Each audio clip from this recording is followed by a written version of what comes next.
He was a strikingly handsome man. He had a powerful, lean physique and a proud, square jawline. His piercing blue eyes peered out into the infinite darkness of space, the endless black canvas upon which the universe itself was painted. But it wasn't the universe, the place of endless possibilities in the cradle of all creation, that held his attention. He was staring at his own reflection, gazing lovingly at the image of himself as it gazed lovingly back at him. He was dressed only in a towel, since he had stepped only moments before from the shower. He stared at his wonderfully taut physique. She slipped elegantly from their bed and stepped up behind him, her bare feet tapping gently on the glass floor beneath. She sipped on a cocktail, a bubbling concoction from some planet far off in some distant corner of the galaxy. Perhaps it was waiting to be conquered by his mighty glass spaceship, the ultimate vessel in the whole complete and entire universe.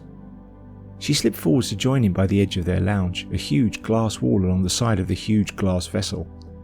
She was wrapped only in a bedsheet torn rudely from their shared bed and looked at him with a warmth in her eyes that fell only just short of the love he felt for himself. Her hand caressed the flesh of his broad and muscular shoulder. He could smell the scent of sweat on her as she pressed her warm body tightly up against his own. No matter how many times they made love, it was never enough. The closeness of her filled his mind with thoughts of her flawlessly perfect naked body. He turned to look at her, her lips tracing into a smile as he contemplated what was next for them, where to go, what to see, who to conquer, to cook, and perhaps to eat. "Maybe we should head to the Fusion system," he said. "I hear there's a planet there where the wind blows across fields of wild crystal flowers, creating music so beautiful that it could make a grown man cry." His voice was deep and heavy, dripping with masculine authority. "And I hear the population is made up of tiny green people who have no weapons. We could arrive for breakfast and own the planet by lunchtime," she added, with a vicious smile on her soft red lips. He looked away from her perfect face to once again stare out into the vastness of space, and he smiled to himself. It was all so perfect. He had the universe at his fingertips and the means to take anything he wanted at any time he chose to take it. And, even better than all of that, he had her. He looked back to her, to this woman that he had come to deeply love over the last few months. He had met her while attacking an outpost, populated by horribly unprepared little purple aliens who tasted oddly like chicken. She had been in their capital city at the time, destroying it with an ultra-mega laser cannon, and what was left smelled very much like the grease trap in the kitchen of a shop specialising in fried poultry and low standards. She was brutal, morally bereft, totally lacking in empathy, and she was beautiful. To him, she was perfection taking form in human flesh. "I could eat breakfast," he said thoughtfully, as if considering something of incredible importance, while his mind was actually preoccupied with what horribly sweet things he might be able to ram into a toaster. "Computer, prepare a course for the Fusion system. Take us to the planet of the singing flowers." The computer spoke with a voice like a whisper spoken over an infinitely delicate wineglass. "Course is laid in. Preparing for hyperjump. Total journey time will be 17 minutes.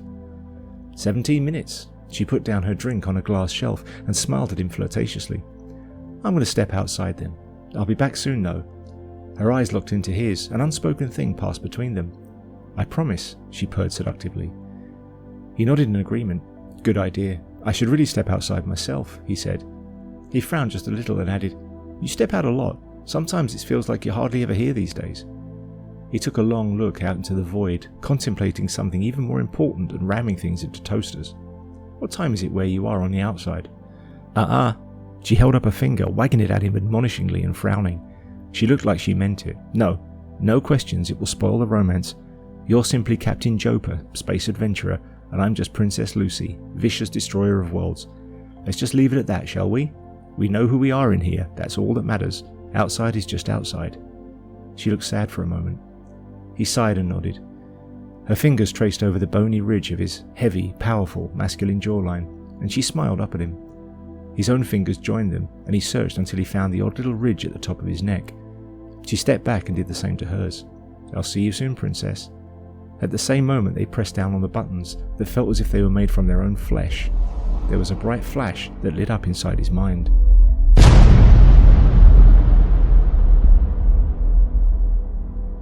The glass spaceship flickered, glowed a brilliant white, and was suddenly gone, leaving little Johnny Harper sitting in his bedroom, unplugging the simulation patch from the base of his skull.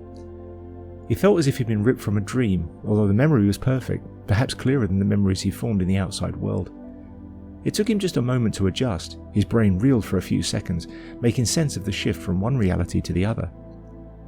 His small room was a tip, as every teenage boy's room was. It smelled of sweat and apathy and was horribly untidy. Plates of cheap convenience food lay scattered around amidst paper cups once filled with over-sugared drinks. He hefted himself up, wheezing at the effort as he hoisted his flabby, unhealthy body from the chair, pulling it free of the metal contacts that put him into the perfect artificial reality of his favourite game, the Glass Spaceship, where he could explore his perfect universe. It was a place where nobody picked on him, where none of the kids at virtual school shouted at him to lose some weight, to go outside, or to make some real friends. It was his reality, and it was everything he wanted it to be. In the game he had real friends. In the game he had a reality more solid, more meaningful than anything he'd encountered in the outside world. He had a life exploring the galaxy in his mighty spacecraft, and a wonderful girlfriend, the lovely princess with the flowing golden hair, alluring lips and perfect figure. Inside the game, even an awkward, lonely teenage boy like him could be anything and anyone he wanted to be. In the games, everyone could be whoever they felt they really were. The games were better than anything, at least better than anything he had anywhere else. He made his way from the dull, dingy bedroom to the bathroom, but it was too late. Someone pushed past him and reached the door before he could grab at it first. "Mum," he grumbled, thinking only of getting back to the ship, back to his princess. "I really need to pee." "I need to go too." She glared at him accusingly. "It's not all about you, you know. There are other people living in this house." "Sorry," he said, and turned his eyes down to the ground. He wished he could shrink away into nothing. He wished he could just be Captain Joper again. Captain Joper never had to wait in line for the bathroom. "It's just that there's someone waiting for me that I have to get back to." "I have things to do too," his mother told him, snapping angrily. "And I want the rubbish taken out. I've told you twice already and it's still here. Before you do anything, you go down and empty those bins."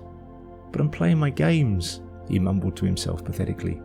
Captain Joper never had to take the rubbish out, which was fortunate since the rubbish was frequently the smouldering remains of a planet littered with the skeletons of tasty little purple aliens. "I'm playing games too," she snapped at him. "What do you think I do to relax? I have to unwind from a long day spent cleaning yours and your father's dirty underwear. That's even less fun than it sounds, I can promise you that." Johnny looked up, his eyes wide in surprise. "You play the games, Mum?" She snorted a laugh. "Of course I play the games. Everybody plays the games.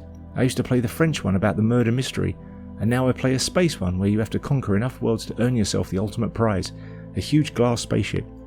I like having a perfect little galaxy to explore, and it's fun to make special friends online who destroy planets with me. I can have fun like I never had with your father. I also like not having to wash anyone's dirty underwear." He looked away thoughtfully. She played in the Glass Spaceship universe? A horrible, terrible thought flashed through his mind.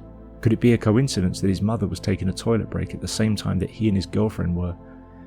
You could be anyone you wanted to be inside the games, and if you earned enough points, you could look any way you wanted to look. Who would his mother choose to be? What would she look like in the games? But it couldn't be. It just couldn't. Could it? "And while you're emptying out the bins, feed the dog. I bet Princess is hungry." Johnny's eyes widened even more and his mind began to scream in horror.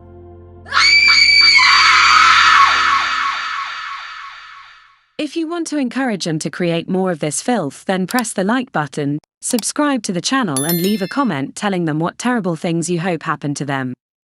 Edgeverse.org. The best free books you'll ever read, or your money back.